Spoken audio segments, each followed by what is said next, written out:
Hola, ¿cómo están? Bienvenidas y bienvenidos a otra edición de Conexión Tributaria. Muy buenas tardes, una bellísima jornada. Hoy realmente un día muy bonito y bueno, una temperatura agradable, cálida para hacer nuestro invierno, bueno, nuestro tradicional invierno paraguayo, así de frío, entre comillas. Y bueno, como siempre saludamos a nuestra audiencia de las 7:30, la más potente que nos sigue cada sábado, y también nuestros seguidores a través de las pantallas de ABC TV. Se encuentra con nosotros como cada sábado el viceministro de Tributación, Óscar Orué, a quien ya le damos la bienvenida. ¿Cómo está, viceministro? Muchas gracias, muy bien, Gladys. Muchas gracias a ABC como siempre para estar cada sábado aquí compartiendo, conectándonos tributariamente con la gente. Saludarle a todos los que están escuchando y a los que están viendo por televisión, y así como lo decís, muy lindo está el día. Y también estamos muy contentos porque ya va a empezar la vacunación masiva. Ayer llegaron las 1 millón de vacunas y eso genera esperanza y sobre todo genera fe en la gente de que muy pronto vamos a estar terminando esta situación muy complicada que afecta a todo el mundo. Se percibe esa esperanza, viceministro, Sí. En la calle se siente ese buen humor de la gente, increíble. Bueno, bastante creíble en realidad después de tantos meses de espera. Y hoy, como siempre, no siempre estamos en temas tributarios exclusivamente, de economía en general, y cuando la noticia amerita también nos vamos a salud o educación o a lo que corresponda. Pero hoy nos acompaña el ministro anticorrupción, René Fernández, para hablarnos también del trabajo conjunto que llevaron a cabo y que, bueno, explotó en la semana de hoy. ¿Cómo estamos, ministro? Muy bien, muchas gracias por la invitación, Gladys, también a Óscar. Un gusto estar con ustedes en este espacio y compartir un poco las actividades que llevamos adelante, y comparto también el estado de ánimo positivo y la esperanzadora, el esperanzador escenario ya de una vacunación masiva, que esperamos también que la ciudadanía responda a la oportunidad que en este momento se da para ese objetivo.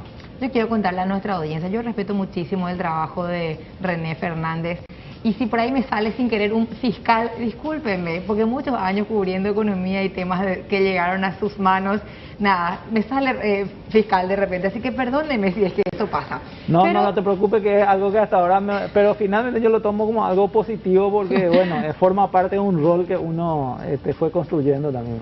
Bueno, y viceministro, esta semana realmente esta denuncia que hacen de forma conjunta fue bastante fuerte, porque nada más y nada menos que involucra a una gobernación importante, la de Central. ¿Cómo fue ese trabajo? Me imagino que no fue sencillo, dadas las circunstancias. Bueno, es muy importante aprovechar justamente el programa para poder hablar, por eso le invitamos hoy al ministro. Esto ya inició hace aproximadamente 2 meses, cuando empezaron las primeras denuncias a nivel mediático de que supuestamente había facturas clonadas en la rendición de cuentas de la gobernación del Departamento Central. Ahí es que nosotros iniciamos una fiscalización, un control. Posteriormente, la Secretaría Anticorrupción nos solicitan informes y nosotros le decimos que estábamos en plena investigación. Y después, cuando terminamos el control y la fiscalización, le remitimos copia y estuvimos en contacto con el ministro, y nos parecía importante por la envergadura del caso y principalmente porque estamos hablando de fondos que se adquirieron para la lucha contra el COVID, que son parte de estos 1.600 millones de dólares que el Estado tuvo que prestar para hacer frente a la pandemia. Entonces nos parecía que era muy importante, bueno, en conjunto hacer la denuncia, porque cada uno en el ámbito de su competencia actuó, y da mucho más fortaleza y solidez cuando dos instituciones dentro, como digo, en el ámbito de cada uno de sus competencias, pueden hacer un trabajo transparente, un trabajo sólido y sobre todo un trabajo que es lo que la ciudadanía siempre espera, ¿verdad? Que se pueda transparentar el uso de los recursos públicos. Y en esa línea trabajamos, bueno, y el día jueves presentamos la denuncia, y ni bien se presentó la denuncia, pero queríamos cumplir primero con la presentación de la denuncia, no generar falsas expectativas, y después recién comunicar cómo lo hicimos, ¿verdad? Y increíble es, Gladys, ¿verdad? Hubo gente que se molestó porque hicimos la conferencia de prensa, ¿verdad? Que nos preguntaban si era una cuestión política. Lastimosamente, cuando hay esta situación, puede prestar a pensar. Ayer le decía a algunas personas que me preguntaron eso, bueno, cada uno es libre de pensar lo que sea, pero nosotros estamos seguros de lo que hicimos y bueno, nosotros con total responsabilidad y sobre todo credibilidad nosotros mostramos el trabajo que estamos haciendo y de parte también del ministro René Fernández también de la misma manera, ¿verdad? Y bueno, esto es lo que yo creo que muy gran parte de la ciudadanía espera y lo hicimos, convencidos de que el trabajo fue un trabajo muy serio y sobre todo muy responsable. Y además hay que decir también, viceministro, aquí empieza la investigación de la Fiscalía, es lo que tenemos entendido, tanto de la Fiscalía como lo que corresponde a la Secretaría Anticorrupción. Sí, bueno, ahí hay que, digamos, un poco historiando la cuestión, hay que tener en cuenta que la ley de emergencia sanitaria, la ley 6.524 y más, un complemento, la 6.641, que asignó fondos a las gobernaciones de los recursos adquiridos por el Estado paraguayo con los préstamos que fueron autorizados por la ley de emergencia sanitaria, impuso como un deber, una competencia y un deber de las entidades de control como son la Contraloría General de la República, la Secretaría Anticorrupción y la Auditoría General del Poder Ejecutivo, justamente de articular y coordinar y ejecutar mecanismos de control del buen uso de esos fondos. Entonces, de hecho, nosotros lo venimos haciendo en una comisión especial que se formó a partir de un decreto dictado por el señor presidente, una comisión especial de supervisión de fondos COVID, pero eso se refiere a los fondos que están siendo ejecutados principalmente en el Ministerio de Salud. Ahora, en lo que se refiere a las gobernaciones, es un trabajo que se empieza porque a finales del año 2020 se inició, vamos a decir, la ejecución de esos fondos y nosotros estamos coordinando la presentación de las rendiciones de cuentas de todas las entidades del Poder Ejecutivo más las gobernaciones y la primera rendición de cuentas fue justamente esta que se dio a finales de abril, comienzos de mayo. Entonces ya con esta primera rendición de cuentas surgen algunas informaciones, algunas inconsistencias en la rendición de cuentas de la Gobernación Central y entonces iniciamos ya un trabajo de fiscalización nosotros desde la Secretaría Anticorrupción y de la Auditoría General del Poder Ejecutivo. Y es en ese trabajo de auditoría ya de la rendición de cuentas que además de los hechos que tomaron Estado Público por las publicaciones periodísticas, ¿verdad? Y también por algunos actores de la Gobernación Central, es que a nosotros nos surge como una situación muy llamativa que de una primera presentación que fue realizada con un conjunto documental en el momento en que solicitamos la presentación de esos documentos respaldatorios a la Gobernación del Departamento Central, nos he presentado un conjunto de documentos diferentes, o sea, completamente distintos, pero sustentando o fundamentando los mismos gastos. Es decir, en la primera presentación, por ejemplo, una razón comercial supuestamente proveyó determinados productos para una determinada obra, un determinado proyecto, pero en el segundo grupo ya no aparecía esa factura, aparecía ya otra factura y coincidían que esas facturas que desaparecieron o que ya no fueron presentadas eran las que habían sido objetadas a nivel público, ya sea porque eran clonadas. Cuando hablamos de clonadas es un poco la jerga de que es utilizado el RUT, el formato y el timbrado de una factura real en otra factura que no fue emitida por el titular del RUT.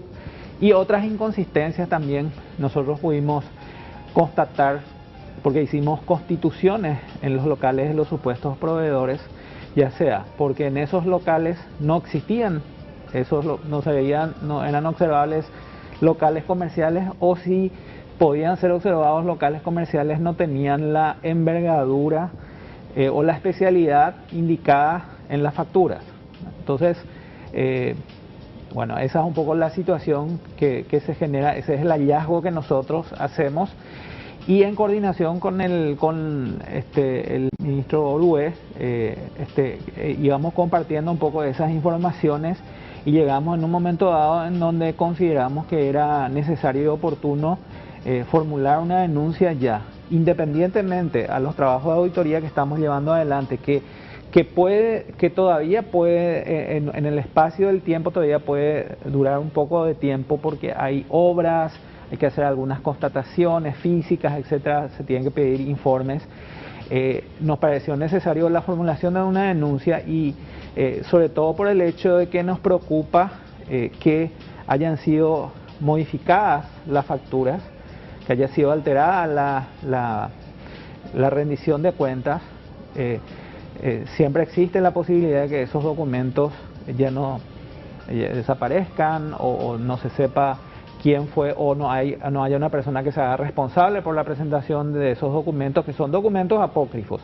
De hecho, la mera presentación de documentos apócrifos ya consuma varios delitos. Totalmente. El uso de documentos no auténticos, el uso de graficaciones técnicas no auténticas, una declaración falsa, porque las declaraciones que son presentadas ante la Contraloría General de la República son realizadas en carácter de declaración jurada. Ese es otro delito ya consumado. Y después hablamos también de una hipótesis de un probable perjuicio patrimonial porque si hay tanta desprolijidad en la rendición de cuentas, si yo saco una factura y pongo otra factura por la misma obra, por el mismo monto, cabe para dudar si fueron ejecutados correctamente los fondos, porque hay que recordar, como bien lo dijo también el doctor Orué, ¿verdad? Hay que recordar que estos son fondos que provienen de un compromiso que hizo el país para hacer frente a un escenario prácticamente de desastre nacional. Son fondos extraordinarios en donde el Parlamento Nacional en la Ley de Emergencia Sanitaria estableció un sistema estricto de control del uso de los fondos. Entonces, bueno, este es el momento en que aquellos organismos a quienes se nos impuso la obligación de fiscalizar y de reportar algún tipo de mal uso de esos fondos, estamos actuando. Es que, a ver, de por sí todas estas instituciones que están involucradas en el uso de los recursos están obligadas a sus rendiciones de cuentas respectivas.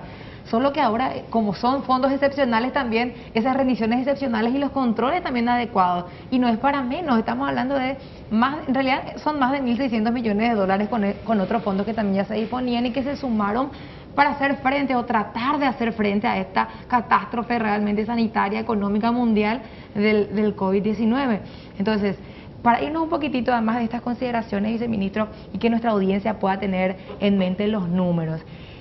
¿Cuántos recursos se otorgaron en su momento a las gobernaciones? Honestamente, yo no recuerdo bien cuántos se les dio, y en este caso particular de la gobernación de Central, cuánto dinero recibió y por cuánto es que no pudo justificar y aparentemente utilizó todas estas facturas falsas. La gobernación del Ministerio de Hacienda recibió aproximadamente 6.400 millones de guaraníes, ¿verdad? El tipo de cambio de ese momento era más o menos $1 millón, ¿verdad?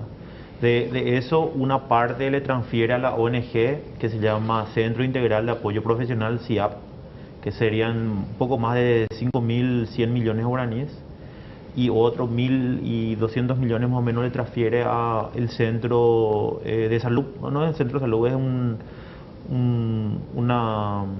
no sé si el ministro recuerda. Sí, la comisión de salud. De salud. Sí, ¿verdad? Que casualmente también el mismo presidente es el gobernador, ¿verdad? Entonces, y que lo ejerce el que es el director sanitario de la gobernación, que ejerce, no recuerdo el nombre de la persona. Entonces, ellos mismos son, en el caso de la parte de salud, los que ejecutaron los fondos, y en la parte de las obras, que entiendo que 80% según lo que establece la ley, tenía que hacer el CIAP, ¿verdad? El CIAP es una ONG, un organismo no gubernamental, que en este caso ejecuta los fondos, ¿verdad? Eso también fue mucha pregunta hubo sobre eso, ¿verdad? ¿Por qué se hace de esa forma? La ley permite para hacer más rápido, supuestamente, las obras, Pero ahí es donde también nosotros estamos, nuestro criterio es que mucho más transparente debería ser en caso de que se haga de esa forma. Por eso también hicimos la denuncia. Claro. ¿Verdad? Entonces, esos son los fondos que nosotros verificamos. Y nosotros no es que verificamos, ni Tributación ni Secretaría Anticorrupción verificó una o dos facturas. Verificamos todo el legajo de la rendición de cuentas producto de la transferencia que se le hizo a la gobernación del Departamento Central. Yo no sé si estoy recordando bien, viceministro. Estos no son recursos que se replantearon en un momento dado, así que no estaban originalmente y que después Sí.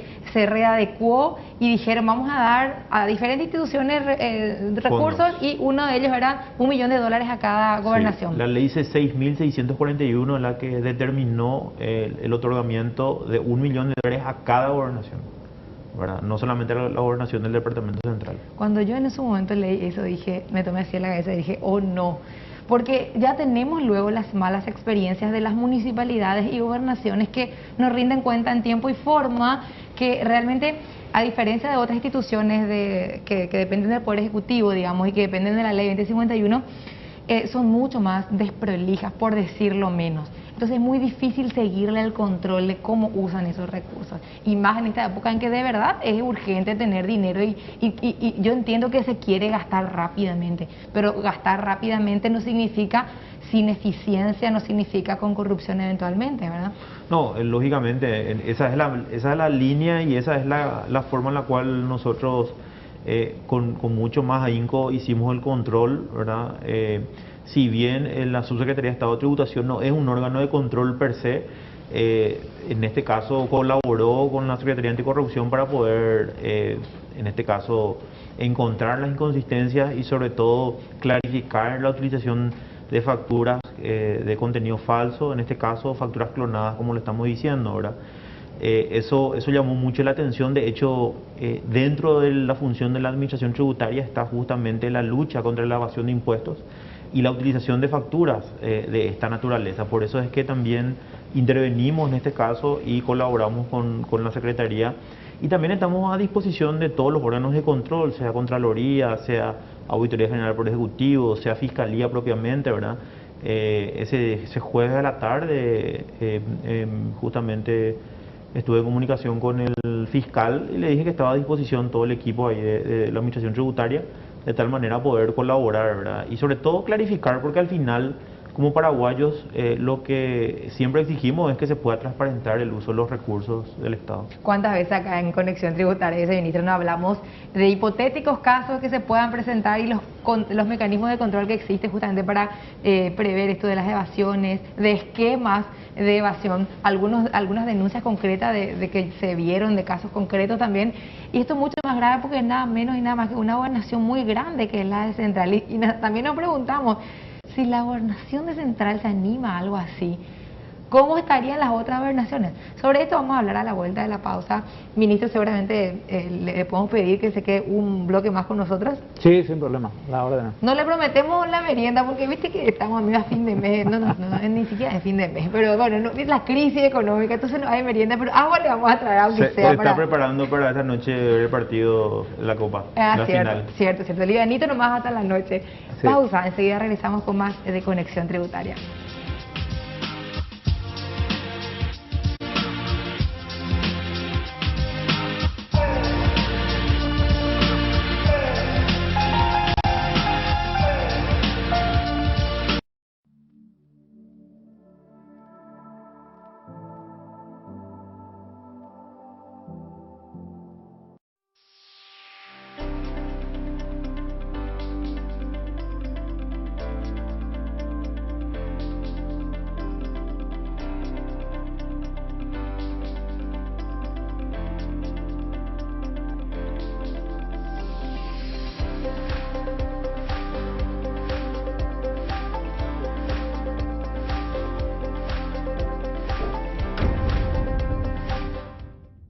Una buena salud nos permite disfrutar de todo lo que nos gusta. Tenemos una trayectoria de más de 40 años en el mercado, ofreciendo a nuestros beneficiarios coberturas inmediatas, con servicio de última tecnología y profesionales altamente capacitados. Nuestros planes familiares y corporativos están adaptados a tus necesidades, para brindarte un mejor estilo de vida. En Reiva, Medicina Prepaga, queremos cuidarte. Consulta nuestros planes. Reiva te cuida. ABC Color y Servilibro presentan la Biblioteca Básica del único e inmortal Augusto Roa Bastos. 8 libros de diferentes géneros literarios. Conseguí cada libro por 25.000 guaraníes pidiéndole a tu canillita amigo o en tiendas Vigi. Reservas al 021-415-1515. Biblioteca Básica Augusto Roa Bastos, una colección de ABC Color.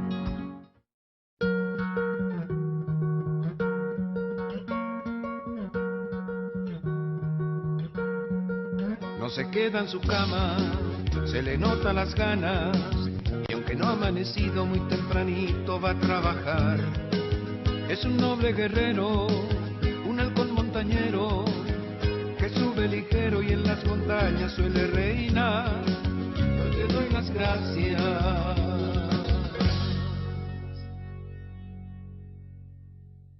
¿Cómo se relaja un ídolo en su tiempo libre? Encontrando su paraíso en la tierra.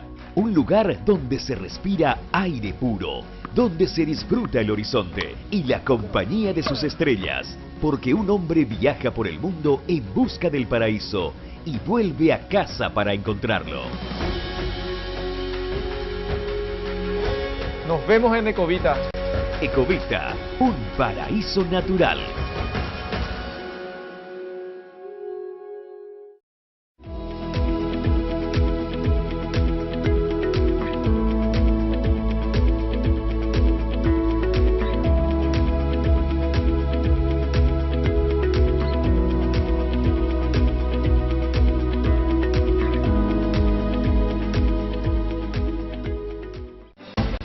La Copa América Brasil 2021. Por ABC 730M, 107.1 FM en Ciudad del Este, con la transmisión del equipo número 1, el Cardinal Deportivo. Copa América Brasil 2021, por la más potente del país.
Quienes nos siguen a través de las pantallas de ABC TV ven las imágenes de aquí de la Costanera, la cálida tarde de hoy.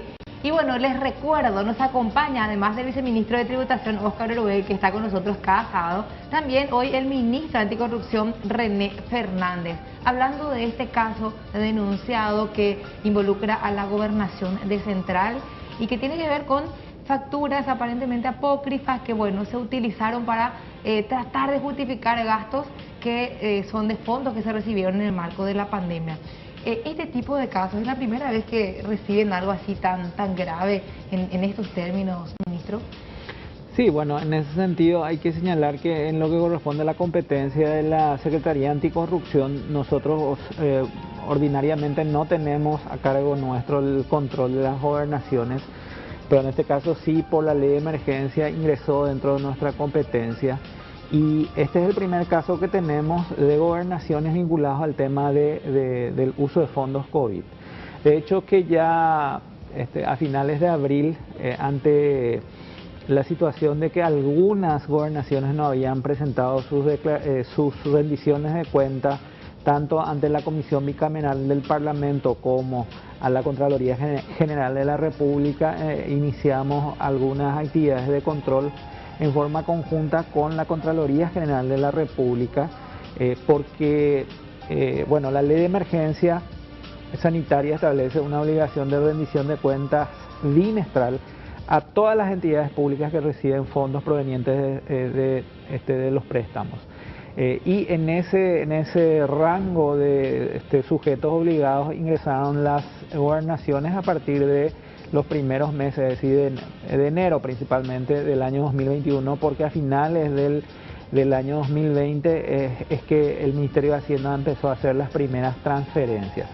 Y muchas gobernaciones mencionaban un poco que ya formularon las rendiciones de cuenta ante la Comisión Bicameral y no ante la Contraloría, o viceversa. Era la primera vez. Bueno, había un poco de inexperiencia en ese sentido, y bueno, ya ahí es que nosotros nos llamó un poco la atención, y el primer caso paradigmático, vamos a decir, fue porque ya, además de que hubo un incumplimiento en el plazo, también ya surgían ciertas informaciones que señalaban estas inconsistencias. Entonces iniciamos ese trabajo, que lo seguimos haciendo, pero ya tuvimos este hallazgo importante, y ahí quiero destacar un poco un elemento, ¿verdad? Temporal en cuanto a la formulación de la denuncia, ¿verdad? ¿Por qué ya anticipamos, vamos a decir, la presentación de esta denuncia?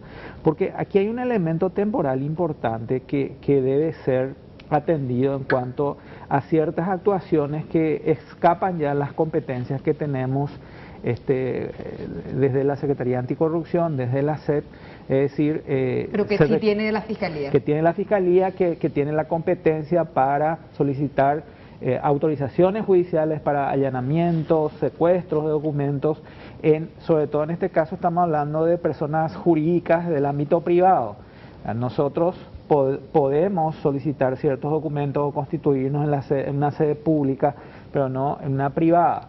Entonces ahí sí ya se requiere la actuación del Ministerio Público, y de hecho que en la denuncia hacemos referencia a ese elemento de urgencia en la actuación para preservar las evidencias, sin hacer ningún juicio de valor sobre la presunta responsabilidad de alguna persona. Sí ya tenemos unos hechos objetivos que son suficientes para motivar una actuación inmediata, y en este caso basada en la denuncia que fue presentada. Bueno, me pregunto, ¿será que también a partir de este caso amerita la apertura de otras revisiones, de otras investigaciones en otras gobernaciones que quizás puedan estar allí medio bajo sospecha también, o esto ya dejamos para más adelante? Sé también que los recursos son escasos. Las entidades de control tienen una limitación en cuanto a presupuesto y en cuanto a recursos humanos inclusive. Ahí hay que tener en cuenta, Gladys, que entiendo que la ley establece luego la obligación a los órganos de control de la verificación y la presentación de declaraciones juradas y la de verificación de esas declaraciones juradas. O sea, la Contraloría concretamente tiene esa función. Nosotros, la Administración Tributaria en este caso, ¿por qué intervino? Por la particularidad de las facturas clonadas. Ah, ya, por la parte de lo que sería la evasión. Exactamente, ¿verdad? El hecho de utilizar facturas clonadas tiene una connotación para nosotros, por eso intervenimos. Ahora, si es que hay en otra situación, ya sea la Secretaría Anticorrupción o cualquier otro órgano de control que necesite o que requiera que la Administración Tributaria colabore para la investigación, con mucho gusto, nosotros estamos a disposición. De hecho, siempre lo hicimos y vamos a seguir haciéndolo, ¿verdad? Entonces, no obsta de que se verifiquen otras gobernaciones, en este caso, que hagan a los $1 millón que se le transfirió a cada una de ellas, ¿verdad? ¿Quién fue la Contraloría o también la SED o la Secretaría Anticorrupción la que recibió el descargo de parte de la gobernación? Porque me interesa saber más o menos el argumento nomás, o qué respondieron para tratar de justificar. Bueno, nosotros recibimos la respuesta de la gobernación en la Senat. Recibimos la respuesta de la gobernación respecto a los documentos de la rendición. Ahora, para historiar un poco, para entender un poco, en una primera instancia se hace, digamos, en el cumplimiento de la obligación del mandato de rendición de cuentas, se hace la presentación a la Contraloría General y también al Gabinete Civil de la Presidencia de la República, que es la que se encarga de consolidar todos esos documentos y presentar al Parlamento Nacional. Bueno, entonces esa fue en una primera instancia y a eso nosotros nos referimos como el primer grupo de documentos. El segundo grupo de documentos ya se da en el marco de una auditoría que estamos llevando adelante desde la Senat junto con la Auditoría General del Poder Ejecutivo, y ahí es que aparece un nuevo grupo de documentos, una nueva rendición de cuentas prácticamente, sobre los mismos proyectos, los mismos gastos, pero ya con un reemplazo casi total, diría, de las facturas que anteriormente habían sido presentadas.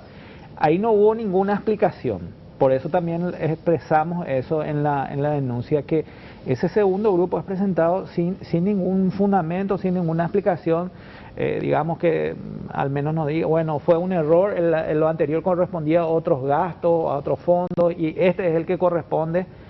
La única información que nosotros tenemos es que fue presentada una rendición de cuentas de carácter rectificativo ante la Contraloría General de la República. Yo creo que en su momento se va a tener que explicar por qué se hizo ese cambio. Pero de todos modos,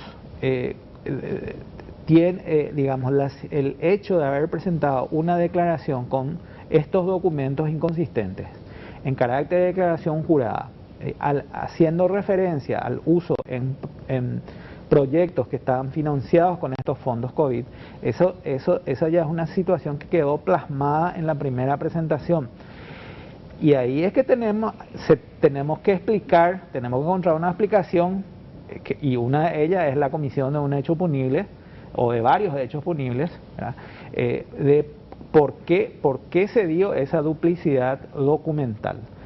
No, digamos, no es una tarea, vamos a decir, sin importancia formular una declaración jurada ante la Contraloría General o ante la Comisión Bicameral de Control de Gastos COVID, que fue conformada justamente por la ley de emergencia y, digamos, tiene todo el rigor que corresponde a cualquier rendición de cuentas de fondos públicos, pero con más razón aún, como bien dijiste, porque estos recursos son sagrados, ¿verdad? O sea, es el sudor del pueblo paraguayo que está empeñado en la obtención de estos fondos, ¿verdad? Gente que se está muriendo, cuántos seres queridos que perdimos, y en esta batalla que haya gente que se aproveche de la situación no hay un adjetivo que pueda describir semejante. Se enojó mi y se cayó. No hay un adjetivo, ministro y viceministro, que pueda realmente describir lo indignante que es esta situación. Sí, y ahí es preciso puntualizar lo siguiente, Gladys, y también a toda la audiencia. Cuando a mí lo primero que me dijeron es que ellos podían hacer rectificaciones, pero la rectificación también tiene que tener una coherencia, ¿verdad? Cuando uno rectifica puede decir, bueno, rectifico porque primero firmé un contrato y el precio subió porque subió el combustible, claro, o subió la materia prima, ¿verdad? Entonces en vez de ser 1.500 era 1.800, es una rectificación. Ahora, cuando vienen y te traen otra factura con prácticamente en algunos casos el mismo monto, pero de otro proveedor, y no explicando nada, ¿no te parece llamativo? Nuestro director aquí, Aldo Zucolillo, nos decía, el periodista se puede equivocar por burro, pero jamás por plata, en el sentido de que podemos equivocarnos en general en todos los rubros sin que haya una mala intención, pero sí, ¿cómo justificás que no hubo dolo en una factura clonada? Es decir, ¿cómo decir? No, yo no sabía, es decir, ¿cómo? Es demasiado complicado llegar a una explicación para que podamos decir está bien, ¿verdad? Sí, porque así también como hubo mucha gente que nos felicitó o en este caso apoyó lo que hicimos, también hubo gente que nos criticó, ¿verdad? Por ejemplo, eso que estoy mencionando, de que nos apuramos porque se puede rectificar, bueno, estoy explicando justamente por qué eso. Después me nos decían que era una cuestión política, ¿verdad? Nosotros no tenemos nada, ni el doctor René ni yo tenemos cuestiones políticas. Nuestra función es muy clara, la ley establece nuestras funciones, entonces nosotros actuamos en consecuencia, ¿verdad? Independientemente sea quien sea, sea del partido que sea del color que sea del cargo que sea, nuestra función es esa y tenemos que cumplir eso. Y nos debemos al Estado, nos debemos a la gente, nos debemos al país, no le debemos a nadie en particular, más que la función que ejercemos como funcionarios públicos, ¿verdad? Entonces eso también es importante aclarar porque también lo mencionaron y aprovecho este espacio también para comentar eso. Bueno, yo sé que, como decía el ministro, hay varios posibles hechos punibles en toda esta accionar en la gobernación, pero ¿cabe decir el monto de esas facturas aparentemente apócrifas?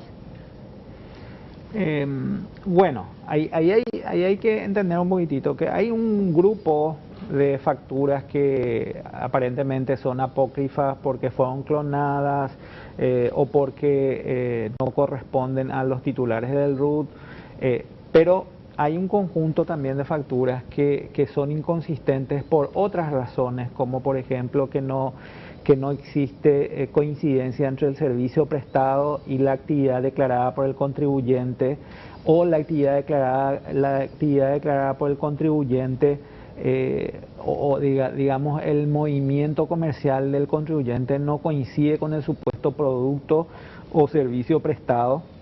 Por ejemplo, una mega obra justificada con una factura de un albañil, sin demeritar a la profesión, por supuesto, claro, digna. Claro. O de pronto, bueno, la factura de Gladys Benítez, que es comunicadora, se usó para justificar la compra de una, no sé, de una planta de algo, ¿verdad? Sí, por decirte, en un caso se habla de una consultoría para un dictamen, un estudio de impacto ambiental.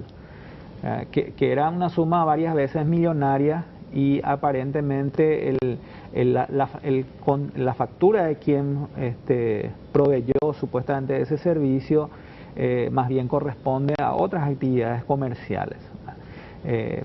Entonces, bueno, lo que con eso te quiero decir es que realmente en el caso de la ONG, que son 5.100 millones de guaraníes, se tiene que verificar todas las facturas porque hay inconsistencias de distinta naturaleza. De hecho, que nosotros no expresamos propiamente un perjuicio patrimonial, un monto concreto, porque son 5.100 millones de guaraníes, que no es un monto menor, que está fraccionado en distintas facturas. Entonces, cada factura es un caso distinto que debe ser corroborado. Totalmente. Y otro también llamativamente, normalmente son personas físicas las que prestan los servicios o venden los productos. O sea, en la mayoría de los casos, ¿verdad? No vemos, por ejemplo, si vos ves normalmente una empresa de construcción o una empresa grande, vos conocés cuáles son las empresas grandes, ¿verdad? Y si estamos hablando de obras importantes, nos llama la atención que son nombres las facturas están a nombre de personas físicas, no a nombre de una sociedad anónima o una empresa ya más constituida, ¿verdad? Eso también llama la atención. Puede tener explicación, nosotros no decimos eso, pero eso se tiene que demostrar ante los órganos, en este caso ya los órganos jurisdiccionales. Y yo no sé si va a haber una explicación que realmente pueda justificar, pero lo que sí para mí es un despropósito que existan las gobernaciones. No tienen fondos propios. En nombre de la descentralización se cometieron un montón de abusos, no hay forma de controlarles, no rinden cuenta en tiempo y forma, en fin. Y nada, esto es una prueba más de eso. No cambia nada mi opinión, pero aprovecho nomás para decir, no es el primer caso así que vemos de situaciones que aparentemente son hechos de corrupción. Es decir, tiene 4 patas, tiene cola y ladra. No digo que es un perro, pero cada uno saca su conclusión, ¿verdad? Bueno, sí. A partir de ahora, el trabajo que queda ya totalmente en manos de la Fiscalía, ministro, o todavía hay colaboraciones que van a seguir haciendo seguramente desde sus instituciones. No, plenamente comparto lo mencionado por el doctor Ué en cuanto a que nosotros estamos a disposición también del auxilio que podamos prestar a las actividades que vaya a cumplir la Fiscalía. Digamos, el objetivo es común, pero además en el caso nuestro nosotros seguimos haciendo la auditoría de esa rendición de cuentas que también va a generar a mediano y a largo plazo probablemente un insumo para la investigación penal.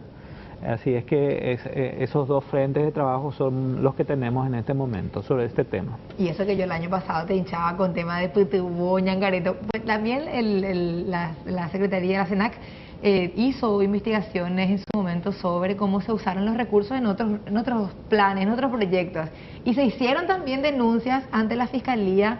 No sé si querés recordar también un poco de eso. Sí, digamos, el trabajo que hicimos nosotros en un primer momento con la Secretaría de Emergencias Nacionales es acompañar digamos, la asignación y el control del buen uso de los fondos del subsidio denominado Ñangareco, que tuvimos muy buen resultado porque se hizo un control cruzado. Finalmente eso derivó en la presentación de casi 200 denuncias penales por beneficiarios que habían accedido a los fondos y cuyo perfil económico y social no correspondía al subsidio, ¿verdad? Y lo mismo también trabajamos con la unidad anticorrupción del Ministerio de Hacienda respecto al subsidio denominado Pitubó, donde también se generaron esos mecanismos de denuncias penales y de recuperación de aquellos subsidios que indebidamente habían accedido a algunas personas. Y la última actividad que cumplimos sobre ese punto es el de Pitubó Medicamentos, que también, digamos, coordinadamente trabajamos con la DIVEN como un mecanismo también de denuncias respecto a bueno, ya sea farmacias o algún usuario o alguna factura falsa que haya sido presentada, solo que en ese caso realmente no llegamos a recibir ninguna denuncia por nuestros canales de denuncias que tenemos en la SENAC, al menos hasta ahora, ¿verdad? Bueno, y volviendo para terminar e ir redondeando, ministro, bueno, hoy te ocupa otras funciones, otros roles, pero con ese conocimiento y experiencia de cuando eras fiscal, de comprobarse las sospechas, ¿ante qué escenario nos estamos enfrentando? Puede ser procesado, puede ser llevado incluso a juicio, puede llegar a prisión la gente involucrada en esto.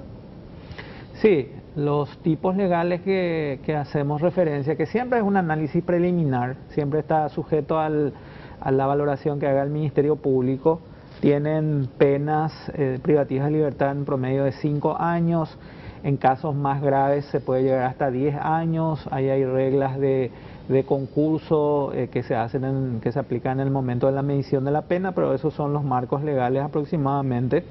Y en caso de que se pueda determinar la responsabilidad penal, bueno, algunos de los intervinientes en estas operaciones, esas son las penas que podrían llegar a ser dictadas. Aquí siempre recordamos a la audiencia, porque también además de ser un espacio de información, es de educación, y el viceministro siempre hace énfasis en que la evasión hoy ya es un delito, es considerado un delito precedente de lavado de dinero. Entonces, esa gente, esas firmas unipersonales que están involucradas en esta historia de la gobernación, ¿pueden quedar pegadas al proceso y tener también procesos penales eventualmente? Sí, sin lugar a dudas. Hay que tener en cuenta que con las nuevas leyes que se aprobaron el año pasado, el delito de evasión de impuestos es un delito precedente al lavado de activos, ¿verdad? Entonces también se le puede procesar por lavado de dinero eventualmente, ¿verdad?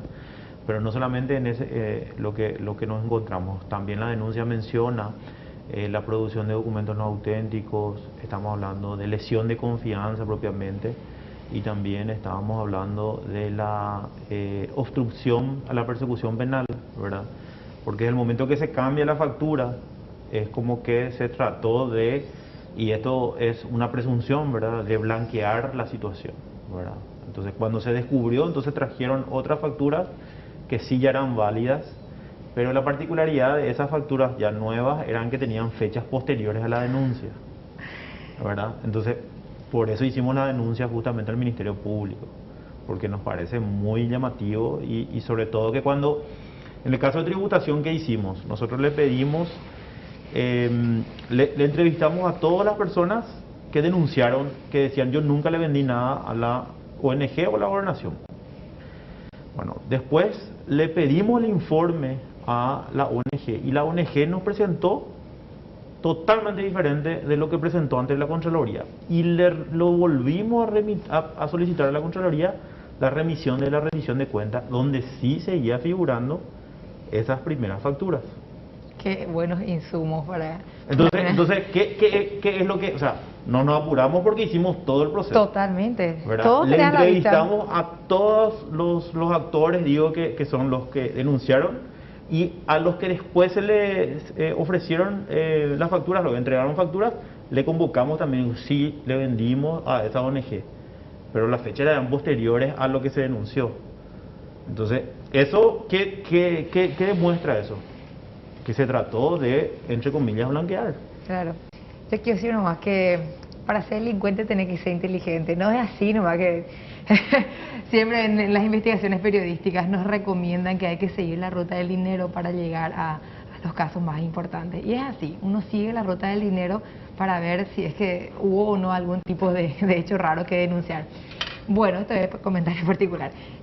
Pasaron 53 minutos de las 2 de la tarde. En la tarde de hoy estuvo con nosotros en estos dos primeros bloques el ministro René Fernández. Bueno, y le agradecemos por su presencia. Ya aquí nos hizo el piropo, el guiño, guiño. Quizás la próxima vez haya vino para invitarle, pero por ahora agüita nomás, ministro. Bueno, muchas gracias por la invitación. Y quiero también nomás aprovechar la oportunidad para mencionar que la denuncia que presentamos el día jueves es la primera y única denuncia que presentamos sobre este punto en particular desde la Senat, porque aparentemente hubo alguna confusión también en cuanto a que si había sido presentada una denuncia anteriormente ya por la Senat. Y nosotros realmente esta es la denuncia que presentamos cuando ya tuvimos consolidada un poco la información y pudimos también coordinar con la SEC las conclusiones de su indagación preliminar, ¿verdad? Entonces, esa aclaración quería hacer y muy agradecido por la invitación, siempre a disposición. Muchas gracias, Oscar, también. No, por favor. Y buenas tardes para todos. Muy bien, muchas gracias, ministro. Buenas tardes también. Tenemos que cumplir, señora, señor, 2:54 minutos, 28 grados de temperatura. Quédense con nosotros, que enseguida regresamos con más de Conexión Tributaria.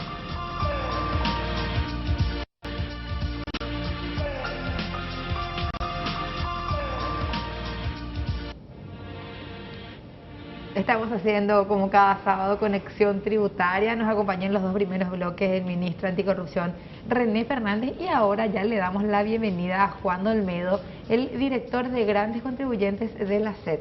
Hola, director, ¿cómo estamos? Buenas tardes, Gladys. Buenas tardes a toda la teleaudiencia, también a los radio oyentes de Carinal. Bueno, en la tarde de hoy vamos a estar hablando sobre el impuesto selectivo al consumo y una resolución en particular. Sí, en realidad es un decreto del Poder Ejecutivo, el 5.585, que establece unas tasas diferenciadas para ciertos tipos de artículos que están gravados por el impuesto selectivo al consumo. Bueno, vamos a ver, tenemos ya aquí la presentación lista para quienes nos siguen a través de las pantallas de ABC TV. Los que nos siguen a través de la radio también les invitamos a que nos sintonicen en la tele y que puedan acompañar estas charlas, mini charlas que nos dan todos los técnicos de la SED los sábados. Bueno, vamos a empezar. Ya, sí. Bueno, en realidad se han hecho algunos estudios, ¿verdad?, que buscaban de alguna manera establecer y estimular el comercio en zonas fronterizas, como una primera propuesta para buscar generar condiciones favorables para que ayuden a las empresas a mitigar el impacto de la pandemia, ¿verdad? Y en función a eso también buscar aliviar las cargas tributarias que tienen direccionados a algunos tipos de productos en particular, ¿verdad? Se pretende con eso dinamizar el comercio, establecer de alguna manera una plataforma más amigable y que incentive el proceso de regularización un poco de las actividades comerciales. Sobre todo en este sector en particular que todavía sigue muy golpeado y que también mucho se pidió para el sector de bares, restaurantes. Digo nomás que también son locales que venden ese tipo de productos que están gravados por el impuesto selectivo al consumo y que bueno, quizás ahora podrían aprovechar. Cuando le hicimos en la semana una entrevista a la gente de la Sobar, por ejemplo, tomó así... Fue con los brazos abiertos recibida la noticia. Claro, porque de alguna manera las tasas impositivas repercuten directamente en el costo final del producto y sobre todo también tenemos que tener en cuenta que ese tipo de producto uno trata de adquirir en cantidades importantes para ir formando un stock, ¿verdad?, para que eso tenga una proyección en el tiempo y sea previsible también establecer una estructura de costos que pueda sostener este proceso de pandemia de manera un poco más razonable y sostenible, sobre todo en el tiempo, ¿verdad? Y lo que corresponde a las bebidas alcohólicas, nos decía la gente de Asobar que bueno, ellos van a trasladar directamente esa reducción al consumidor final, que es lo que se espera justamente, porque de a poco la idea es reactivar, Claro. la idea es que la gente se anime a consumir, que bueno, esto va a redundar en beneficio de toda la economía, así que salud. Claro, hay que agregar también algo a eso. Tampoco es que queremos que tomen muchas bebidas alcohólicas. Sí, quieren que nos volvamos todos alcohólicos. No es esa la sin intención. litro. La intención es también ayudar al sector fronterizo, que normalmente compra a través del turismo de compra o venden en este caso estos productos. Entonces, dice el viceministro que ahora sí le quieren a la SED. ¿Te das cuenta? No, terrible son los muchachos acá. El día de ayer estaba hablando con uno de los gerentes de Cervecería Paraguaya y nos agradecían, justamente decían que el proyecto que están haciendo con el tema de la vacunación, que es vos llevas tu carnet de vacunación y te entregan es también gracias a estas reducciones que estamos haciendo, ¿verdad? Y me agradecían y realmente fue una conversación bastante buena, porque normalmente cuando llaman siempre es para quejarse, ¿verdad? Entonces, realmente es muy importante tener en cuenta esto, aparte de lo que menciona el director, ¿verdad? Que podamos ayudar también al comercio fronterizo, que lógicamente fue bastante golpeado y que sigue golpeado a pesar de que ya se abrieron fronteras, especialmente Alto Paraná, en el caso de lo que es zona colindante con Argentina, ¿verdad? Bueno, sigue todavía habiendo inconvenientes y estamos ayudando a través de las ayudas económicas, pero la idea es esto, en todo el territorio nacional, tener estas reducciones de tal manera poder colaborar y ayudar a dinamizar el comercio fronterizo y la economía en general.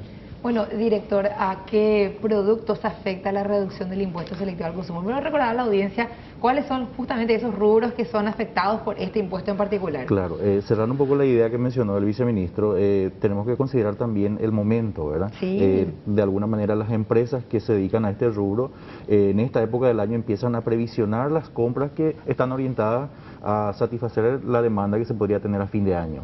Entonces va orientado un poco a eso, a establecer de alguna manera un escenario amigable y sobre todo de competitividad para las empresas, ya sean para el mercado local o también a aquellos que tienen la posibilidad de hacer ventas a los turistas, ¿verdad? En los sectores de frontera. Si podemos pasar a la siguiente lámina, podemos ver un poco los productos que están afectados o están beneficiados en realidad por esta medida, ¿verdad? En primer lugar, mencionamos de que lo que se busca es establecer una reducción en las tasas, y esas tasas están comprendidas también por aranceles, que muchos se consideran establecer estas medidas para los productos que tienen competencia propiamente de la Administración Tributaria, el Poder Ejecutivo y también el Paraguay como tal, porque muchos de esos productos también están comprendidos dentro de las listas que están consensuadas a nivel Mercosur, ¿verdad? Por lo tanto, tampoco no es discrecional del país reducir o ampliar o ejecutar de alguna manera modificaciones en las tasas impositivas que se tienen para determinados productos. Por lo tanto, esto tampoco no es un trabajo muy sencillo y de alguna manera realizado de manera unilateral. Del análisis que se efectuó se identificaron este listado de productos que son la cerveza sin alcohol, que inicialmente tenía una tasa prepandemia del 8%, ahora hasta el 31 de octubre del 2021 se reduce al 7%. La cerveza con alcohol, que tienen hoy una tasa del 9%, se reducen al 7%. Las sidras sin alcohol y demás bebidas envasadas con graduación alcohólica superior al 0,5% hasta el 10%, tienen una tasa actual del 9%, se reducen al 4%. Vinos de frutas naturales o dulces, champán, equivalente y demás bebidas envasadas con una graduación alcohólica superior al 10% hasta el 30%, hoy día tienen una tasa del 11% y se reducen al 4%. Están otros tipos de bebidas como el cognac, whisky, tequila, aguardiente, ron, vodka, gin, ginebra, etcétera, ¿verdad? Que son bebidas envasadas con una graduación alcohólica superior al 30%. Hoy día ese tipo de bebidas tienen una tasa del 11%, se reducen al 4%. Y después se agregaron también otro tipo de productos que no son precisamente solamente bebidas alcohólicas, sino también artículos relacionados a perfumes, agua de tocador, preparaciones de belleza, maquillajes, etcétera, ¿verdad?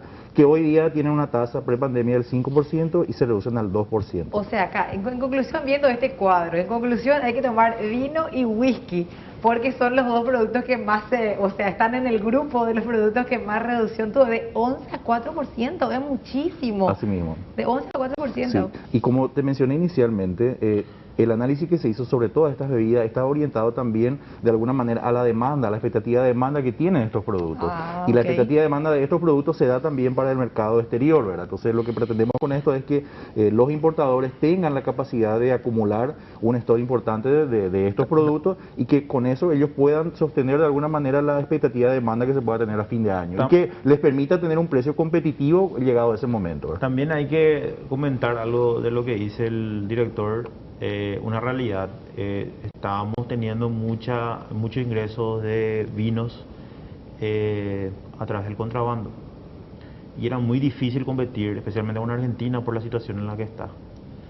Entonces tuvimos también que establecer estas medidas de tal manera poder hacer frente a eso y de qué forma legal también podamos cobrar y que, porque increíble es lastimosamente de un tiempo a esta parte el contrabando en el tema de bebidas aumentó, ¿verdad? Está trabajando la dirección de aduanas y todo lo que es COIA, pero creo que ahora están consolidando mucho más la unidad anticontrabando encabezado por el doctor Fuster. Pero lo que pasa es que en cuestión de contrabando, como nuestras fronteras son tan permeables, es muy difícil ese combate de estar ahí en el lugar, sino que es con precio, combatir con precio, porque la gente se anima igual increíblemente a consumir un producto que está ahí en la vía pública, que no tiene ningún control, no sabes cómo se hizo, cómo es el proceso en sí del traslado, si ya venció, si te puede hacer daño a tu salud física, si es realmente, pero bueno, con precio puedes combatir realmente el contrabando. Sí, y bueno, esa era la intención también, aparte de lo que mencionaba el director, ¿verdad? Hay que precisar lo siguiente, nosotros ya habíamos establecido una reducción, por eso decía, con el decreto prepandémico, ¿verdad? Eran las tasas, después establecimos medidas, pero ahora reducimos más aún, justamente por la situación que estaba mencionando. Y le incluimos al tema de los perfumes que anteriormente no estaba, ¿verdad? O sea, los nuevos son los perfumes y se mantiene un poco el tema de la reducción de bebidas alcohólicas, pero ahora una reducción mayor, ¿verdad? Hiciste comentarios sobre los compatriotas que están en frontera, porque justamente este tipo de productos son los que ellos venden. Exactamente, sí, especialmente lo que es vinos y whisky. Normalmente desde Brasil se quieren muchos turistas que van a Ciudad del Este, a Saltos, compran estos productos porque son mucho más baratos que en sus países. Perfumes también. Perfumes también, ¿verdad? Entonces por eso es que también reducimos y de esta forma. Por más, muchos me preguntan, pero ¿y cuánto vas a dejar de recaudar? El punto es que no recaudar luego si no hay venta. Claro. Entonces reducís y ahí estás vendiendo y un poco compensando. ¿Y por qué también pudimos hacer esto que está mencionando el director? Es porque también los niveles de recaudación nos están ayudando por los niveles de control que estamos haciendo. Entonces podemos darnos estos lujos, como se dice entre comillas, para poder ayudar a las empresas y bueno, a la economía en general. Bueno, director, estamos entonces presentando a quienes nos siguen a través de las pantallas de ADC-TV estas láminas que prepararon los técnicos de la SET. Vamos a continuar. Sí, en definitiva también hay que mencionar, Gladys, de que este tipo de ejercicios, porque estos son ejercicios, ¿verdad? Porque estamos presumiendo con esto de que van a generarse una mayor expectativa de compra de los importadores, que eventualmente se va a dar una demanda importante de estos productos a futuro. Estos ejercicios nos permite también a nosotros recoger información sobre este tipo de medidas que toma la administración tributaria en particular, ¿verdad? Y nos permite sobre esto después evaluar el resultado que se tenga sobre estas medidas y sobre eso volver a hacer ejercicios a futuro, ¿verdad? Porque somos conscientes que la pandemia no ha terminado, que lo que viene después de la pandemia también es de alguna manera un escenario incierto, por lo tanto nosotros tenemos que estar preparados para llevar adelante procesos de ajustes, de correcciones, de acompañamiento a los contribuyentes con estos tipos de medidas o otras que sean necesarias en el futuro para de alguna manera sostener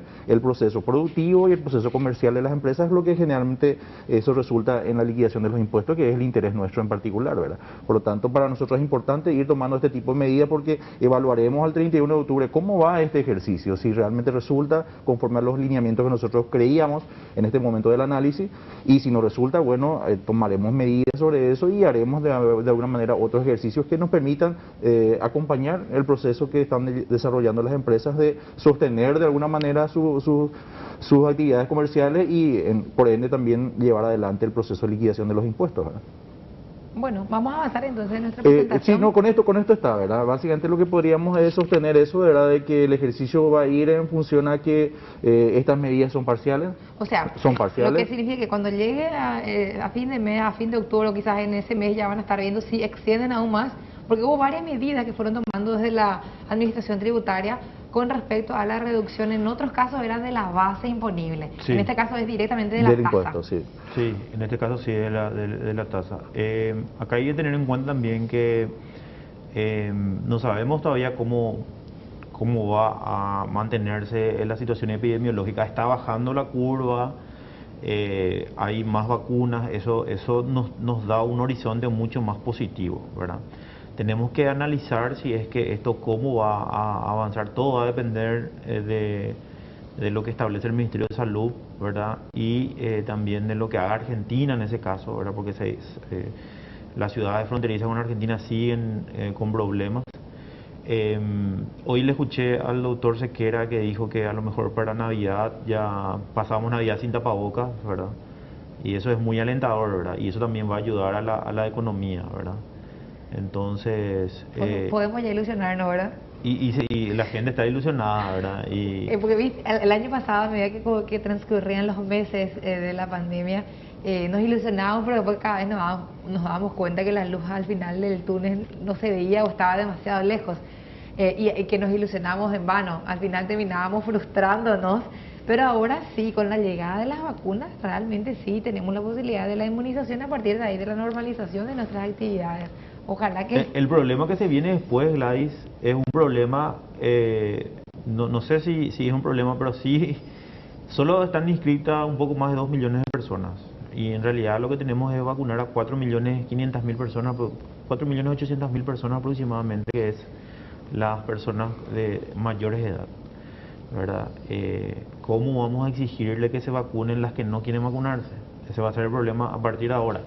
Porque la tendencia que tenemos es bastante buena, ¿verdad? Si Dios quiere, para agosto ya se va a habilitar, así como están las cosas, y si se mantienen las compras que estamos haciendo de vacunas desde el gobierno, tienen que estar viniendo aproximadamente 100.000 por mes, ¿verdad? Las vacunas, ¿verdad? 34.000 vacunas por semana tienen que llegar, cada semana tienen que estar llegando, ¿verdad? Entonces, más o menos nos da la idea de que si podemos llegar a un nivel de inmunización alto, eso va a ayudar definitivamente a la economía, y vamos a cerrar, inclusive, hoy estábamos viendo con un 3,8% del Producto Interno Bruto aproximadamente, desde esa estimación de 3,5 que tuvimos al principio, ¿verdad? Pero todo va a depender de cómo nos comportemos. Tampoco es para tirar bombas y ya sacarnos todo el barbijo y ya hacer fiesta, ¿verdad? No es tampoco para eso. No, claro, pero tenemos que seguir cuidándonos. Primer paso, ir a vacunarnos y ponernos la primera dosis. Sí, yo creo que la sociedad va a hacer que, por ejemplo, para entrar a un supermercado te diga, tenés tu vacuna, o entrar a mirar tu número de cédula, porque la base de datos te permite que vos puedas poner tu número de cédula y saber si ya se vacunó o no, ¿verdad? Entonces va a tener, la sociedad, yo creo que va a hacer que te obligue a que te vacunes, ¿verdad? Y creo que eso es muy positivo, y por eso tenemos que animarle a la gente a que confíe, a que sepa que realmente es positivo, y sobre todo las vacunas salvan vidas, ¿verdad? Entonces, ¿qué daño nos hace a la sociedad el grupo de los antivacunas? De verdad, si tanto sufrimos en esta pandemia y seguimos sufriendo, y aún así hay gente que dice no me quiero vacunar, realmente es difícil de comprender, y no solamente gente que no tiene educación o que tiene poca formación, gente que tiene toda formación universitaria, inclusive escuchás que te dice a veces así una cosa medio rara. No, a mí lo que más me sorprende, Gladys, es algunos médicos que no se vacunaron porque no querían vacunarse y después fallecieron lastimosamente porque ellos ya se podían vacunar antes, ¿verdad? Eso yo creo que es realmente, y eso es lo que genera incertidumbre en la gente que dice no, voy a esperar nomás, no sé qué va a pasar, y en realidad ese yo creo que va a ser el desafío que vamos a tener. Y mira, así como estamos viendo, Paraguay puede ser uno de los países que, si bien estábamos entre los últimos, podemos llegar a ser uno de los primeros en tener una inmunidad de rebaño, como se dice en términos científicos, ¿verdad? Y que podamos hacer, y va a depender de nosotros, no va a depender de nadie más. Hoy fue toda una expectativa, vimos lo que estábamos viendo esta mañana en ABC, La expectativa desde el ex Aratirí, ¿verdad? Que hoy se estaba haciendo las pruebas y que a partir del lunes se va a hacer ya las vacunaciones en ese lugar, en el autódromo Rubén Dumont, o creo que se llama. Sí. Y en realidad, sí, el ex Aratirí, y en realidad genera mucha expectativa y mucha esperanza, ¿verdad? Además también en otros lugares, ¿verdad? En mi caso, por ejemplo, yo me vacuné el martes, ¿verdad? Y formé fila, ¿verdad? Y era muy ordenado y realmente fue muy interesante ver cómo la gente respetaba y se fue muy bien. Yo creo que fue ese día casi 50.000 personas se vacunaron, ¿verdad? Sí. Entonces, nosotros nos vacunamos este lunes aquí en el grupo ADC, toda una organización justamente para ir a los vacunatorios y poder también cumplir con nuestra parte y bueno, después esperar ya la segunda dosis, que es lo que todos esperamos. Para cerrar un poco la idea del componente tributario que hablamos en este módulo, es importante también señalar por qué solamente afecta a estos productos, ¿verdad? Porque otra serie de productos que también de alguna manera pueden estar beneficiados por este tipo de medidas ya están luego con tasas reducidas, considerando las medidas que anteriormente ya tomó la Administración Tributaria y el Poder Ejecutivo, ¿verdad? De reducir tasas, de hacer un poco más viable el proceso de comercialización y de importación de esos productos. Por lo tanto, estos eran los productos que de alguna manera hoy tenían todavía una tasa alta y que reducir las tasas de alguna manera les permitía a las empresas, en particular a las importadoras, ser competitivos. Entonces, estas medidas son complementarias de las anteriormente tomadas y también tenemos que tener en cuenta por qué otros productos también no son incluidos, porque también hay productos como de repente las confecciones, los zapatos, etcétera, que tienen medidas particulares de protección también, porque hay que cuidar también a los productores locales, etcétera, y hay también medidas que establecen también los acuerdos del Mercosur, que imposibilitan al país tener la competencia plena de reducir tasas de manera arbitraria, sino que de alguna manera tiene que respetar los acuerdos ya firmados anteriormente. Por lo tanto, hay una serie de aspectos que hay que considerar al momento de tomar este tipo de medidas. Entonces, hay sectores que a lo mejor van a estar contentos, felices con este tipo de medidas, y otros sectores a lo mejor estarán esperando también. Claro, ahí tenemos medidas. el caso de que hoy nos estaban preguntando el tema de los combustibles, ¿verdad? Ahí tenemos que hacer lo siguiente, ¿verdad?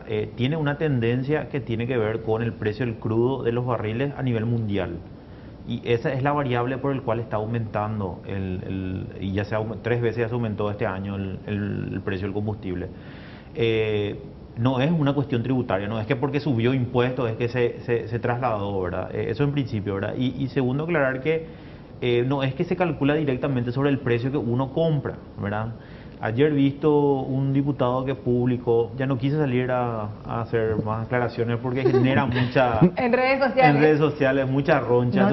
No te puedo creer que no respondiste, ¿viste? No. Ese Benito es súper tuitero. Yo a veces cuando tengo tiempo lo entro y ya Rafael le está retando, acabó de la casa, entonces no quise, pero hay que tener en cuenta que cuando uno se va a comprar una nafta, por ejemplo, 98 octanos, sí, no es que compra sobre 10.000 guaraníes, no es que uno paga 3.800 guaraníes de impuestos, ¿verdad? Como leí en un tuit, ¿verdad? No es así, porque el combustible en este caso tiene una mezcla de 75% si es 98 octanos, tiene 75% de nafta catalítica, ¿verdad? O nafta virgen mezclado con alcohol. Entonces la base no es sobre eso, ¿verdad?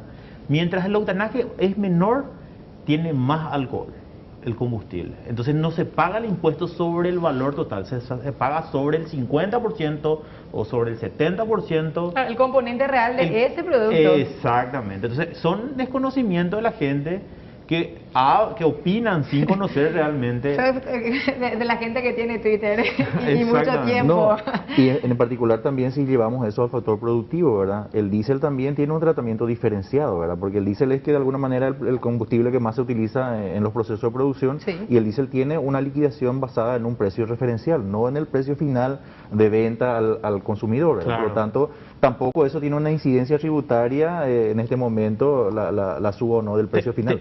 Te traduzco lo que dijo el director recién.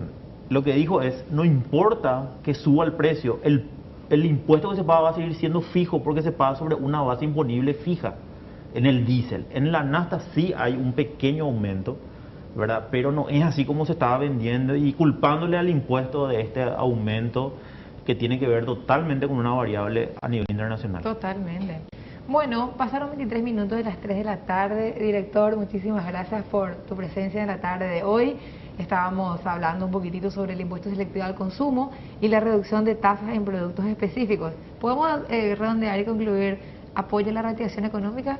Beba una copa de vino, algo así. Algo así. Y trate de ponerse bella también. Qué cruel, no me lo ponga así, trate de ponerse. Ya no va a tener excusa. Y me mira así.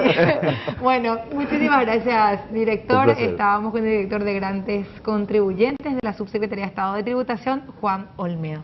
Tenemos que hacer una pausa, quédense con nosotros que enseguida regresamos con más.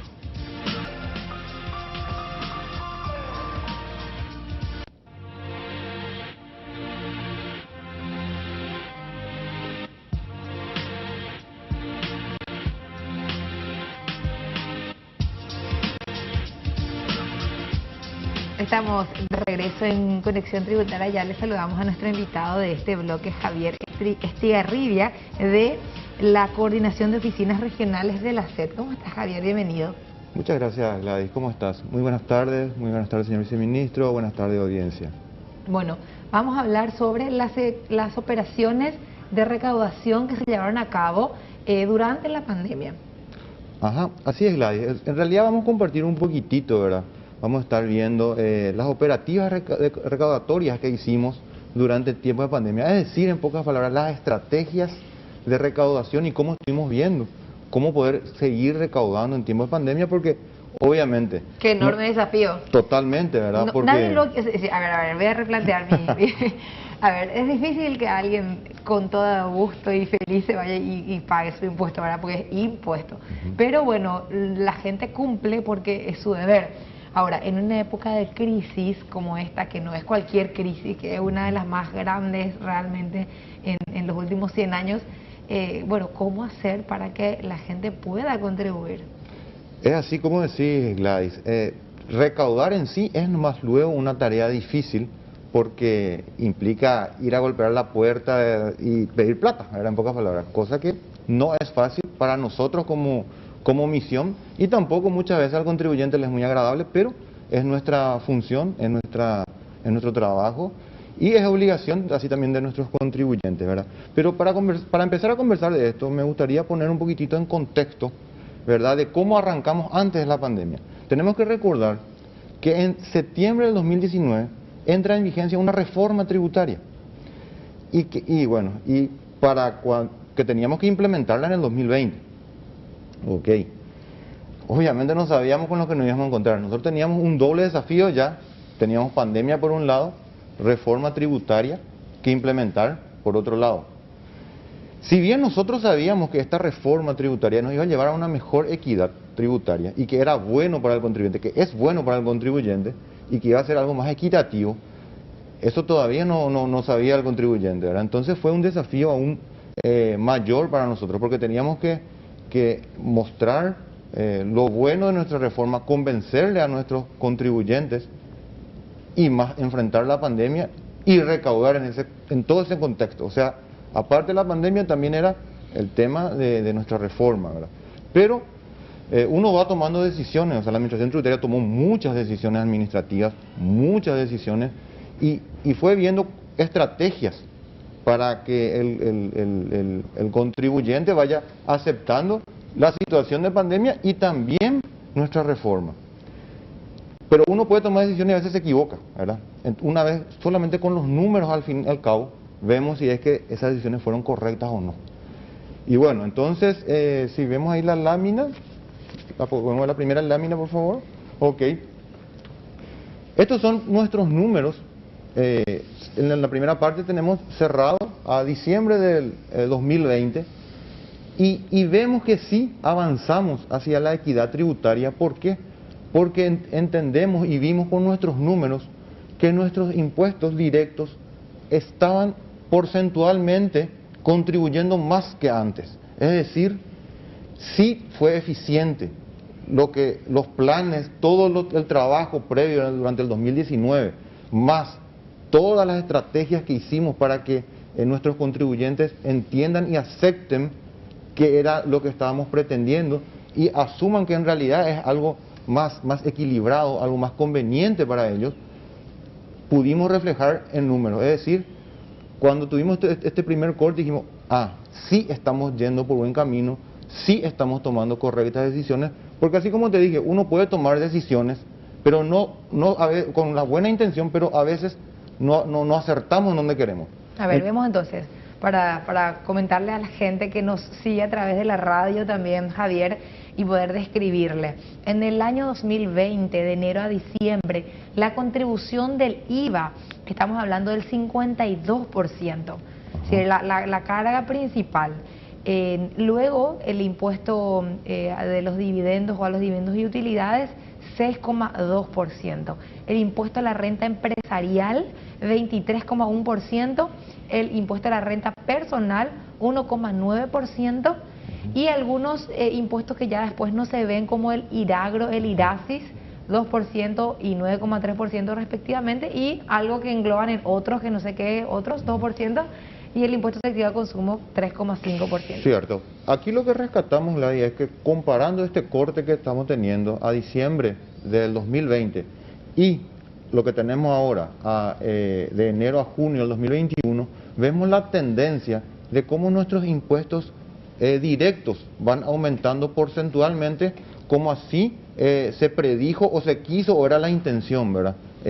Esto es lo que estamos puntualizando en esto, ¿verdad? Que en realidad sí estamos yendo hacia una equidad. Obvio que estamos todavía por el camino, ¿verdad? Pero significa que estamos tomando medidas acertadas. Aumenta el componente tributario en el IRE, que pasa del 23 al 30%, estoy diciendo al 31%, podemos decir 23 al 31%. El IDU, que bueno, en el IRE y el IDU ahí ya se dividen otros impuestos que anteriormente estaban, ¿verdad? Que grababan por rubros. Claro, ahí hay que aclarar lo siguiente, Gladys, para la gente que está viendo, ¿por qué siguen figurando el IRASI y el IRAGRO? Porque hay gente que aún siguen pagando impuestos de años anteriores. Okay. Entonces, por eso figura todavía dentro de la torta, o en este caso dentro del gráfico. El componente impuesto a la renta personal también pasó de 1,9 al 3,7%. Sí, eso ya es producto de la reforma, porque hay menos deducciones. Se dividieron lo que es impuesto, ganancia de capital con ganancias de servicios personales. Entonces, ahí también vemos el 9,8% del IDU, ¿verdad? Un mayor aporte del impuesto a los dividendos y utilidades. Pero lo más importante es que de 2020 y en este primer semestre de 2021, vemos que los impuestos indirectos hubo una reducción desde el 55,5%, juntando IVA y selectivo, a un 52,1%. Eso es lo bueno, en el sentido de que la regresividad se está acortando. ¿Qué quiere decir eso? Que estamos mejorando el porcentaje de recaudación a través de impuestos directos. Ahí vemos que de 44,5% que se pagó en el 2020, en este primer semestre estamos pagando ya 47%, o del total de lo recaudado, 47,9% corresponde a los impuestos directos. Eso realmente es muy importante, porque justamente lo que busca es la equidad tributaria. ¿Qué quiere decir eso en términos sencillos?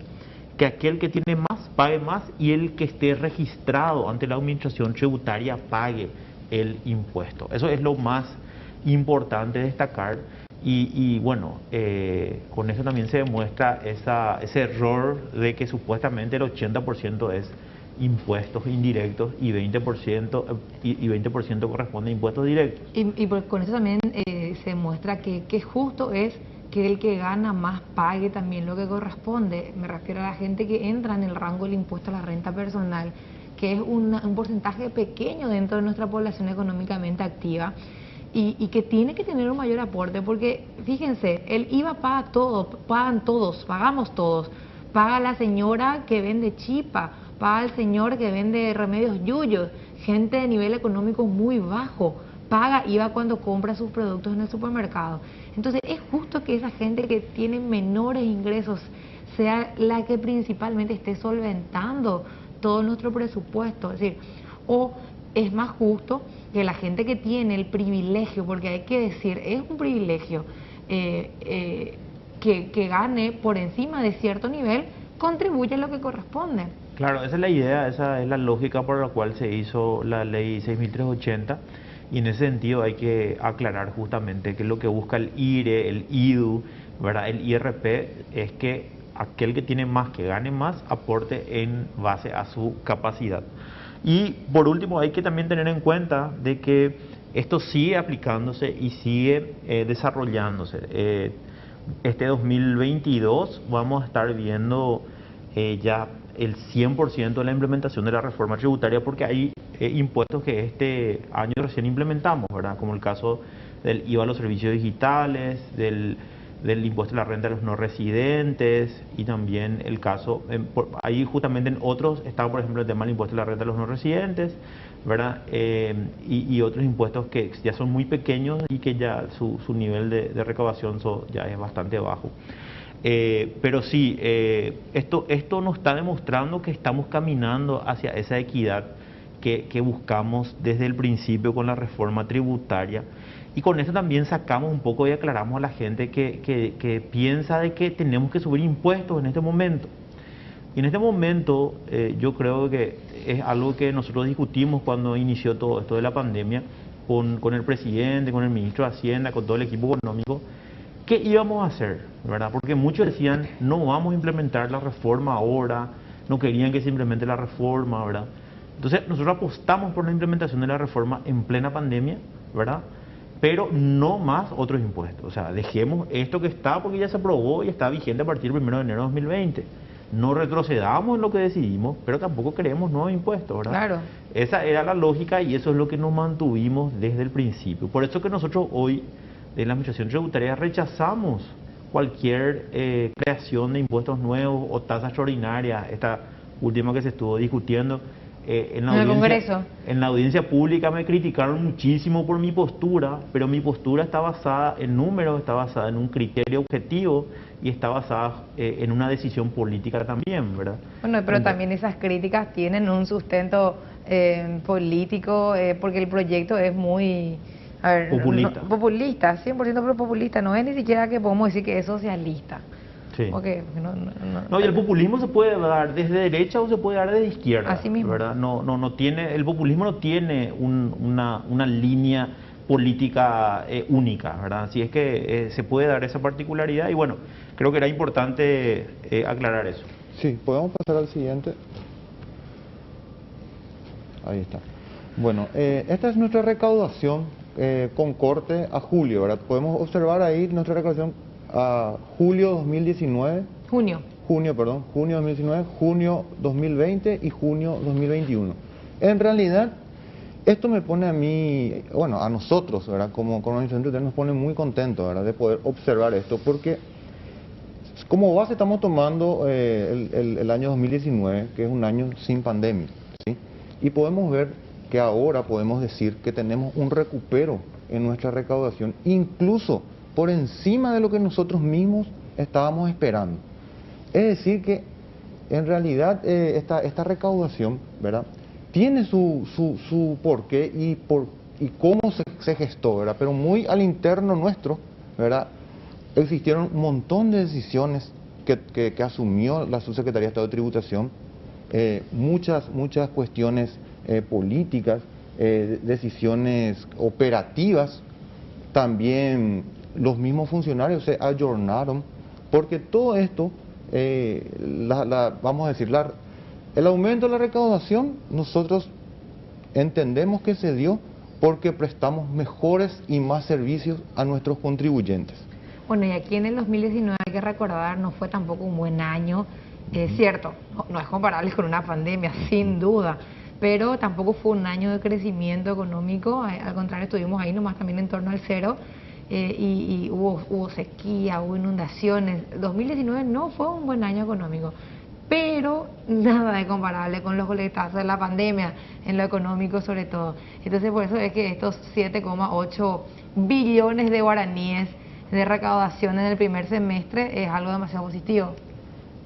Totalmente, Gladys. Y lo importante es, ¿verdad?, que nosotros asumimos que esto se logra por un entendimiento y una conjunción de administración tributaria contribuyentes. Es decir, también los contribuyentes entendieron que nuestra reforma es saludable y también entendieron que la administración tributaria tuvo que acelerar. Nosotros estábamos en un camino de todos nuestros procesos hacerlos virtuales, pero estamos en un calendario, dentro de un calendario 2019, 2020, 2021, ¿verdad?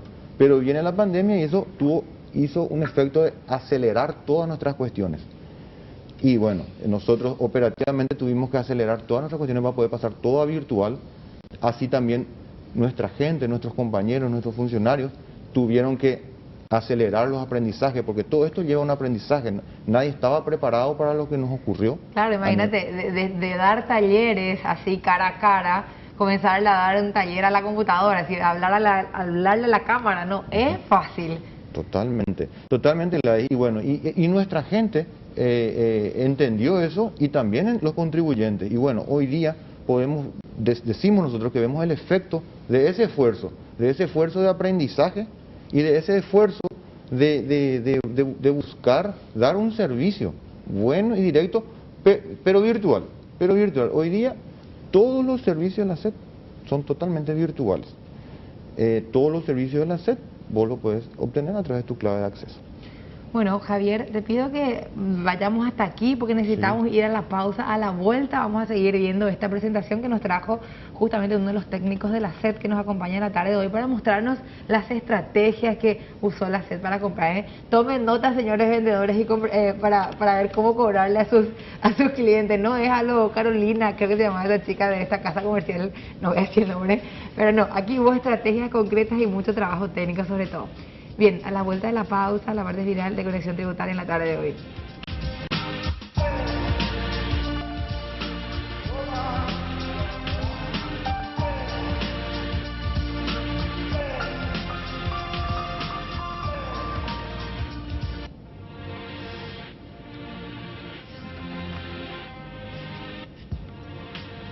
Estamos de regreso en Conexión Tributaria, como cada sábado, con el viceministro de Tributación, Óscar Orué, y los técnicos de la SED siempre nos traen algún tema distinto. Hoy estamos aquí con Javier. ¿De qué área sos? Yo estoy como coordinador de las oficinas regionales. Oficinas regionales. Y mostrándonos un poco, Javier, también del trabajo que fueron haciendo a lo largo de estos meses de pandemia desde la Subsecretaría de Estado de Tributación. Bueno, nos quedamos en el segundo slide.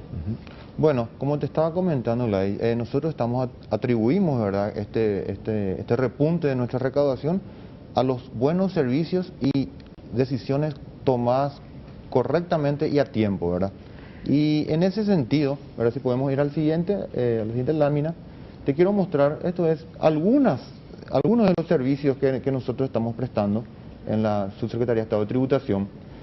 Y te quiero comentar que, como te dije hace rato, ¿verdad?, pasamos todo a virtual.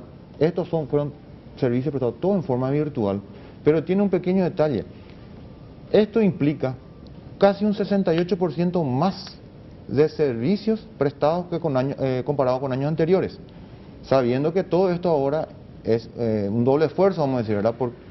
Mira, acá están estos números que decía yo. Así como hubo empresas que cerraron, hubo otras muchísimas que se abrieron. Cierto. No sé si, a ver, clausura 12.596. 49.400 en positivo. Y en inscripción 62.000, ahí está la diferencia que dice el viceministro. Sí, justo estaba calculando en la pausa, porque 62.000 inscriptos tenemos. Imagínate que en el primer semestre, Gladys, en el 2019 60.000 inscriptos más hubo, pero ahora ya a la mitad de año ya tuvimos 62.000 inscriptos, ¿verdad? Ahora sí, cierto, hubo 12.596 clausuras, entonces en términos positivos hay 49.400 nuevos inscriptos, ¿verdad? O que siguen estando inscriptos.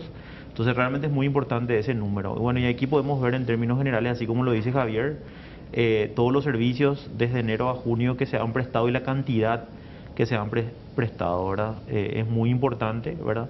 Y sobre todo también el cambio de información. ¿Qué significa el cambio de información? Que es el número más alto, que es 98.695, que o ha cambiado su actividad económica, ¿verdad? O ha ampliado su actividad económica. O sea, eso es básicamente el tema del cambio de información. También es importante mencionar que el cambio de información justamente demuestra esa redactación que tuvieron también los contribuyentes, ¿verdad? Cambiaron de rubro, se dedican a otra cosa, pero siguen siendo contribuyentes formales. O sea que podemos decir, Javier y viceministro, que además de esas variables que mencionabas, de un buen trabajo, de una buena coordinación, también quizás haya un poquitito más de cultura tributaria? Totalmente. ¿Será que con esta pandemia la gente se dio cuenta de la importancia de ser Sí, formal? porque ahora ven Conexión Tributaria, por ejemplo. Desde que está Conexión Tributaria vemos estos resultados. Claro, estamos siempre tratando de informar a la gente. Muchos me dicen que soy muy figuretti, ¿verdad? También dijeron que quiero un minuto de fama, ¿verdad? Por el operativo que hicimos, por la Un denuncia minuto que y vos le decís, no, ahora tengo todos los sábados, señor, ¿verdad? Sábado de tarde cuando vos estás durmiendo, yo estoy trabajando.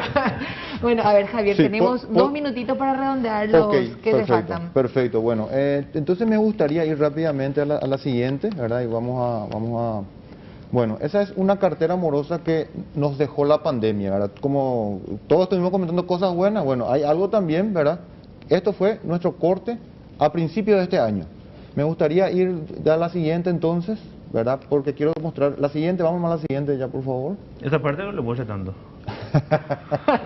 Tener razón, bueno, porque teníamos que hablar del Big Data, ¿verdad? Pero bueno, eso vamos a dejar para otra ocasión. Pero esta parte es muy importante. Recién habíamos visto nuestra cartera morosa. Sin embargo, a principio, con corte de principio de año fue la cartera morosa. Esta es algo muy bueno, de verdad. Esta es nuestra financiación, todo lo que financiamos durante la pandemia, con corte desde marzo 2020 a junio 2021. Casi 1.8 billones de guaraníes la administración financió a sus contribuyentes. Y acá hubo un sinnúmero de facilidades de adaptación de la administración que le pudo brindar y le brindó a su contribuyente. Hablamos de tasas diferenciales, hablamos de cuotas excepcionales, hablamos de entregas iniciales disminuidas, hablamos de muchos tipos de facilidades que la administración supo leer a tiempo y en forma las necesidades de su contribuyente. Hemos financiado más que un banco. Totalmente, señor. Se criticó en un momento dado, viceministro, las tasas de la SED. Y bueno, si vos querés financiar con tu tarjeta de crédito, también podés hacerlo, nadie está obligado. Bueno, los números entonces de la SED. Javier, muchísimas gracias por tu presencia en la tarde de hoy. Un gusto. Viceministro, gracias también. Bueno, vamos a ver el próximo sábado qué novedades tenemos. Hoy vino así con un bombazo, porque bueno, sin duda la denuncia presentada en torno a estas facturas clonadas aparentemente en la gobernación de Central fue algo demasiado grave, así que bueno, ameritaba todo lo que ocurrió. Viceministro, nos vamos a ver en la próxima semana. Nos vemos el próximo sábado, vacúnense por favor y bueno, mucha fuerza y vamos a disfrutar los partidos de hoy y mañana. El partido de hoy, Brasil-Argentina. Brasil-Argentina y mañana la final de la Eurocopa. Ahí está, muy bien. Vamos a pedirles que continúen con la programación de ABC TV. A partir de ahora, ABC TV y ABC Cardinal van por cuerdas separadas. Nosotros nos vamos a reencontrar el próximo sábado aquí en Conexión Tributaria, pero el lunes en Factor Clave. Hasta entonces.